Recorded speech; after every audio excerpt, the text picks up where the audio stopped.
Hey everybody, this is Craig Cottle, Director of Nature Reliance School, and we got a good friend that owns a BioLite stove, and he asked me my opinions on them after he got it, and I had never used one. So all the knowledge I had was what I had read, much like you all, I'm sure, if you're interested in buying a stove. But he let me borrow it. That way I could play with it, practice with it, put some stuff on camera, give you my thoughts, and then if you're interested in, you can pick one of these up.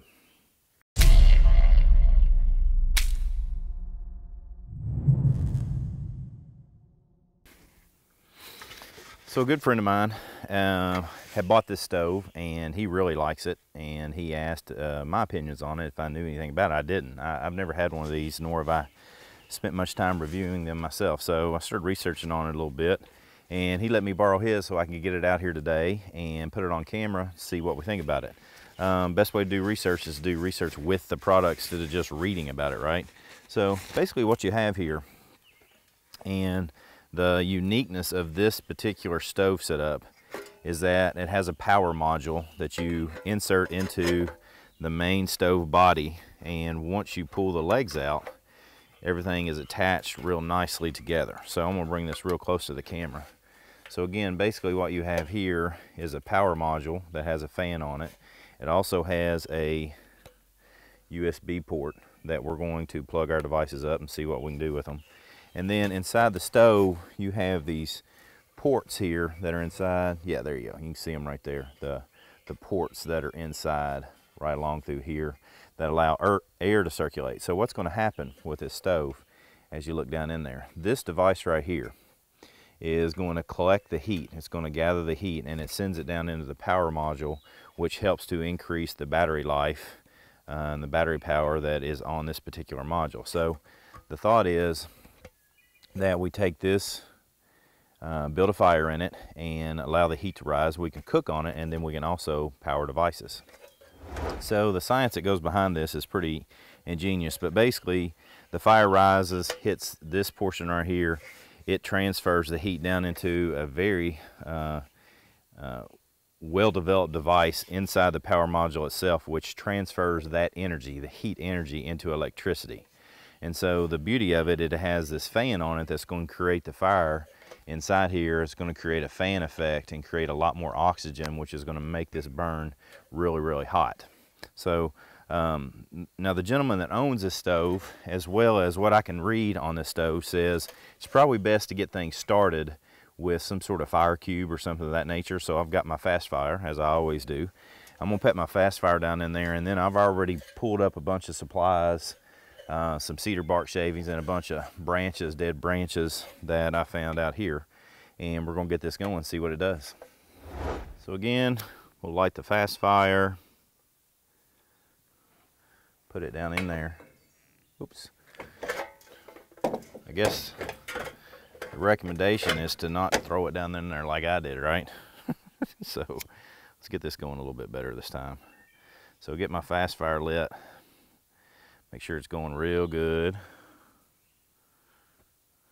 Now let's put it in there and not burn ourselves. So what we're going to do, I personally am going to add some cedar to how it's going.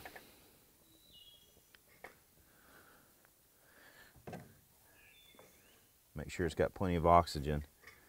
You don't want the ports to be covered in there, so I don't want to put a whole lot of bark in there. It'll get covered up.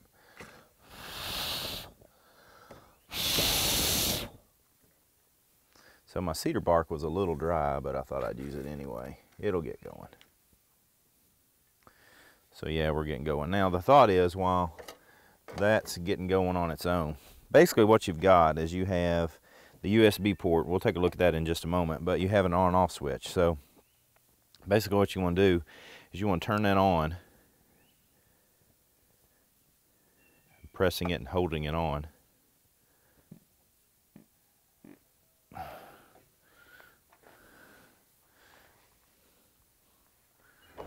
Now, as far as the on and off is concerned, basically you just press it on and it starts putting a lot of air in there. You hold it and it'll turn off. Now what I want to do is get this close to my mic so you can hear this. So basically what's going to happen is I'm going to press this on once, and you'll see that there's a lot more flame because it's creating a lot more oxygen inside the canister. I can press it again and the light changes to green, which means it's on high and a lot more flame is in there. So what we're looking for, bring this to the camera, and I shouldn't be holding it up like this, I just thought it'd be easier to show you. What we're looking for, you have an orange light right here. What we're looking for is a green light. When that turns green, that means the power module is in such a level that we can start charging devices on it. So that's what we're looking for. So we'll add sticks. Now, what my friend said is that that'll take about 10 minutes. The other cool thing about this is that once this stuff burns, it burns so hot that basically everything in there is going to be turned to ash. There's not going to be anything left. So I think we got everything going, so I'll start adding sticks in there too. See how hot we can get this thing.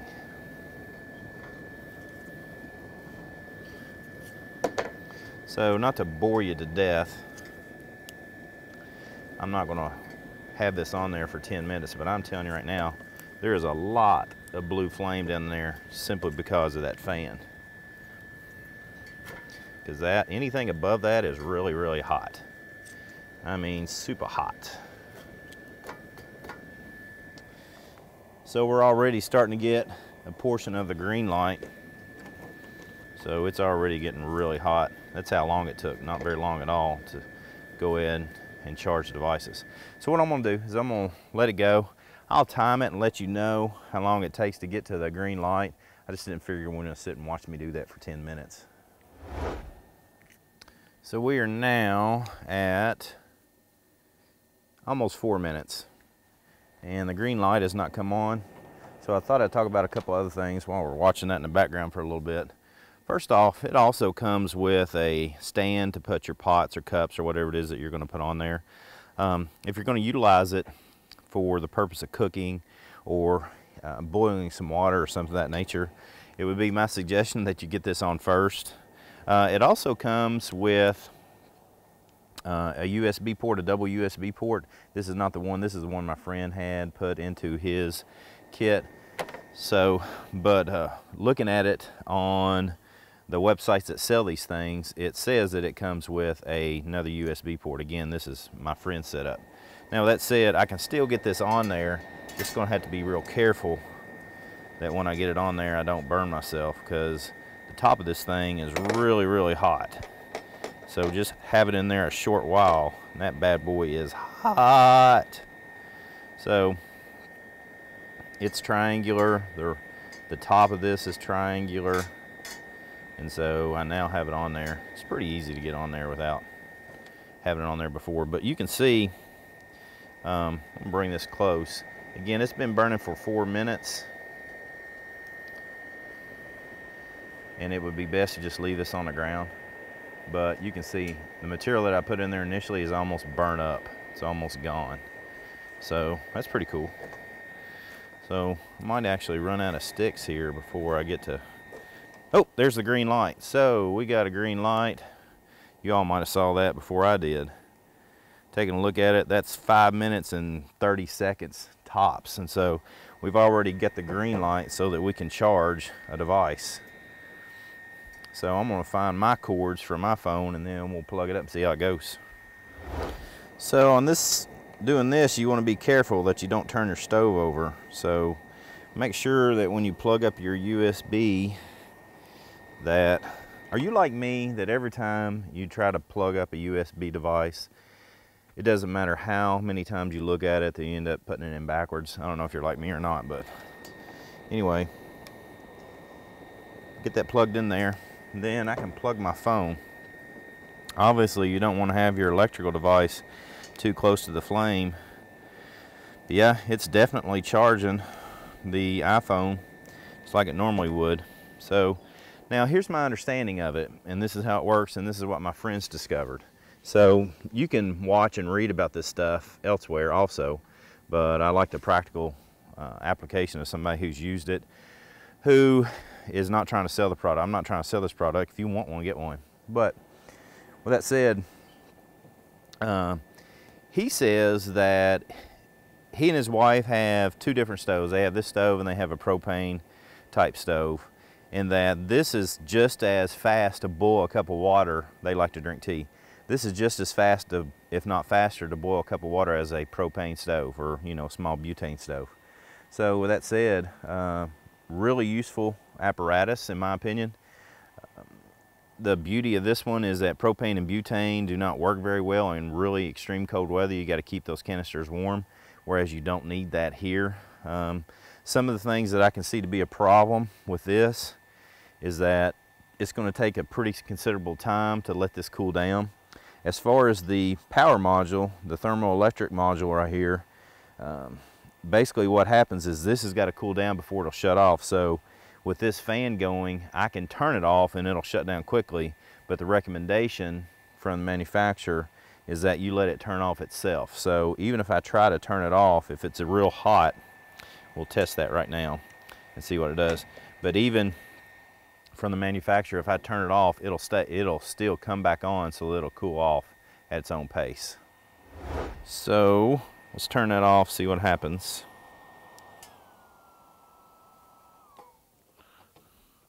So that's completely off, and you can see there's a notable difference in the size of the flame, and it's going to cool off the device on its own. And there you go. It has now turned itself back on to recirculate air to make sure that it cools itself off. So we can go ahead and turn that back up to high. Now, you can't look down in there, and I can't see a good way of getting the camera down on there, but I'll show you. I'll get the camera over top of it so you can see down in there, but everything is burning up real nicely. So here it is up close. You can see if I add some more sticks to it, maybe even some more of this cedar bark tinder, that we can get that flame going rather quickly.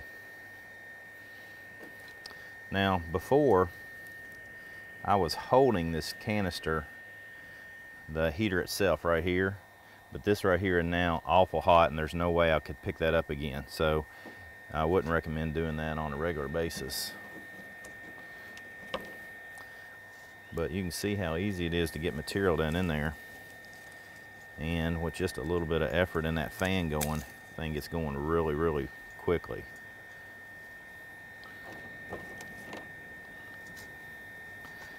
So I probably cut about, this sticker right here is about 8 inches long, maybe 1/4 to 1/2 inch thick. I've probably put about 10 to 15 of those in there in the last, it's less than 10 minutes now, and they are almost all consumed, if that'll tell you anything. This stuff burns really quick. Now don't get me wrong, I'm breaking them up to where they'll fit down in there, because again, if they're sticking out top, if they're sticking above here, I couldn't put a pot on there, so I want to make sure I get the sticks down in there to where if I wanted to cook on it, I could. Which that's not my purpose today. But that's pretty cool. That's the stove, and this is what it looks like down in there, burning very, very efficiently. So thought I'd give you a close-up view of what's left in there. That's, again, after about 10-15 minutes of burning several sticks, it's almost down to ash. That's one of the things my friend kept telling me, or remarking about this stove, is that what's going to be left is just going to be ash. There's not going to be hardly anything left, which is cool, because that's really easy to dispose of, bury it, put some water on it, and you don't have the possibilities for starting a forest fire after you leave. Yeah, that's the BioLite stove, USB charging device, as well as a nice camp stove. I think it works pretty well. Pretty pleased with it. The price on it, about what I could see, just doing a quick check, 130 bucks, somewhere thereabouts. So as far as camp stoves are concerned, a little bit more expensive than others, but for what you get, I mean, pretty nice little device. Now, some would say, the purists would say, well, why in the world do you need a USB charging device if you're going into the woods? just deal with it, dude. I mean, seriously, don't get so butthurt over that kind of stuff. If this is the kind of thing that you want to carry, then carry it. If you don't want to, then don't. That's fine with me. For the purist out there, if you're walking out in clothes, then particularly modern clothes, then you're not doing anything different than this thing right here and taking a cell phone with you. Now, with that said, I highly recommend that you spend more time outdoors without your cell phone than you do with. But with that said, if there are people that feel more comfortable going in the outdoors simply because they can carry their cell phone, then so be it. I would also like to point out that if you're dependent upon a cell phone to save you when you get in trouble, then you need to figure something else out. You need to come one of our survival classes so that you feel more comfortable, because cell phones do not get real good service in areas where there's not good towers. And if you're going to natural places, a lot of times, fortunately, towers are not everywhere. So keep that in mind. So with that said, this is a modern device to help those transition. Hey, if this helps you transition to where you're spending more time out, I'm all for it. Absolutely all for it.